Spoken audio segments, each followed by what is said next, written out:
तर आज मुंबईतल्या कोस्टल रोडची पाहणी करण्यासाठी मुख्यमंत्री एकनाथ शिंदे त्यासोबतच उपमुख्यमंत्री देवेंद्र फडणवीस आणि उपमुख्यमंत्री अजित पवार हे सुद्धा पोहोचलेले आहेत। आज ते कोस्टल रोडची पाहणी करतील। आज कोस्टल रोडच्या दुसऱ्या बोगद्याचं उद्घाटन होत आहे। दुसरा बोगदा आज मुंबईकरांच्या सेवेत उपलब्ध होणार आहे आजपासून। त्यामुळे मुख्यमंत्री शिंदे, उपमुख्यमंत्री देवेंद्र फडणवीस आणि अजित पवार हे कोस्टल रोडच्या पाहणी करता आता दाखल झालेले आहेत। मुंबई ते कांदिवली असा अतिशय महत्त्वाकांक्षी प्रकल्प मुंबईकरांच्या सेवेत या आधीच खुला झालेला आहे। सध्या मुंबईच्या कोस्टल रोडची पाहणी केली जाते आणि त्यानंतर या कोस्टल रोडच्या दुसऱ्या बोगद्याचं उद्घाटन होणार आहे। दुसरा बोगदा हा मरीन ड्राइव्ह ते वरळी असणार आहे। त्याच्यामुळे केवळ 9 मिनिटांमध्ये मुंबईकरांना हा प्रवास करता येणार आहे।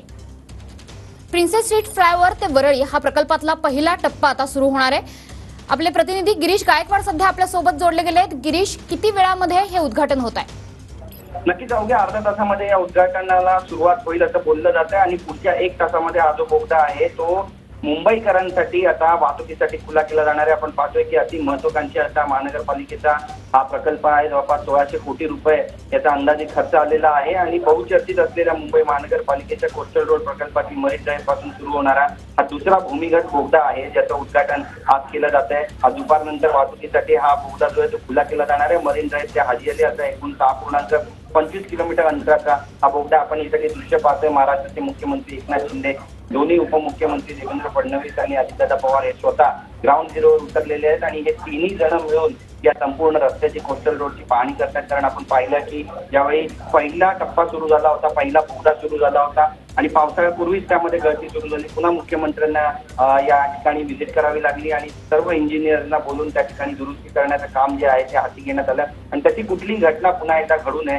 मुंबईकरांमध्ये भीतीचं वातावरण पसरू नये याची देखील दखल जी आहे ती आता सरकारकडून घेताना आपल्याला स्पष्टपणे पाहायला मिळत आहे। सोबत इंजिनियर आहेत, महानगरपालिकेचे अधिकारी आहेत, कर्मचारी आहेत, LNTचे वरिष्ठ अधिकारी आहेत आणि या सगळ्यांसोबत मिळून चर्चा केली जाते नेमका कशा पद्धतीनं आणि कोणती यंत्रणा वापरून हा पूल तयार करण्यात आलेला आहे, बोगदा तयार करण्यात आला आहे याची इत्थंभूत माहिती जी आहे ते तिन्ही राज्याचे जे प्रमुख नेते ते आता आपल्याला घेताना दिसतात। सगळ्यात महत्त्वाचं म्हणजे हा ज्यावेळी बोगदा तयार होईल आणि वाहतुकीसाठी हा संपूर्ण रस्ता खुला होईल, त्यामुळे वरळी वांद्रेच्या दिशेनं तारदेव याचबरोबर पेटर रोड इथे जाणाऱ्या वाहतुकीला या बोगद्याच्या माध्यमातून वाहतुकीमुळे वेग मिळणार आहे आणि जी ट्रॅफिक जॅमची समस्या मुंबईकरांना गेल्या अनेक वर्षांपासून भेडसावत होती त्या समस्येपासून देखील त्यांना आज कुठेतरी दिलासा मिळेल, त्यांची सुटका होईल, पेट्रोलची बचत होईल, वेळेची बचत होईल आणि त्यासोबतच अत्यंत सुखद असा हा प्रवास होईल असं सुद्धा बोललं जाते। त्यामुळे महाराष्ट्राचे मुख्यमंत्री स्वतः ग्राउंड झिरोवर उतरल्याचं चित्र आपल्याला सध्या पाहायला मिळत आहे। नक्कीच गिरीश, ज्या पद्धतीने आपण दृश्य बघतोय एका विंटेज कार मधून आता या बोगद्याची पाहणी केली जाणार आहे। मुख्यमंत्री एकनाथ शिंदे आणि दोन्ही उपमुख्यमंत्री हे या विंटेज कार मधून आता या बोगद्याची पाहणी करणार आहेत। एका विशेष कार मधून ही पाहणी केली जाते। मुख्यमंत्री हे पुढच्या सीटवर बसलेले आहेत आणि दोन्ही उपमुख्यमंत्री हे मागच्या सीटवर बसलेले आहेत। त्याच्यामुळे एकंदरीत महाराष्ट्र सरकारचे हे तीनही प्रतिनिधी हे महत्त्वाचे नेते आता विंटेज कार मधून एका खास कार मधून या बोगद्याची पाहणी करणार आहेत, कोस्टल रोडच्या या टप्प्याची पाहणी करणार आहेत। मुंबईच्या कोस्टल रोडचा उद्घाटन सोहळा यापूर्वी सुद्धा पार पडला, यामध्ये एका टप्प्याचं उद्घाटन करण्यात आलं आणि आता दुसऱ्या वेळेला हा पुन्हा एकदा उद्घाटन सोहळा पार पडतो आहे। यामध्ये एका दुसऱ्या बोगद्याचं उद्घाटन केलं जात आहे।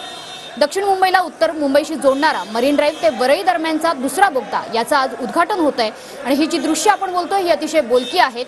महाराष्ट्र सरकारचे तीनही प्रतिनिधी, तीनही महत्त्वाचे नेते एका विशेष विंटेज कार मधून आता या बोगद्याच्या पाहणीला, या कोस्टल रोडच्या पाहणीला सुरुवात करतायत आणि ही फेरी पूर्ण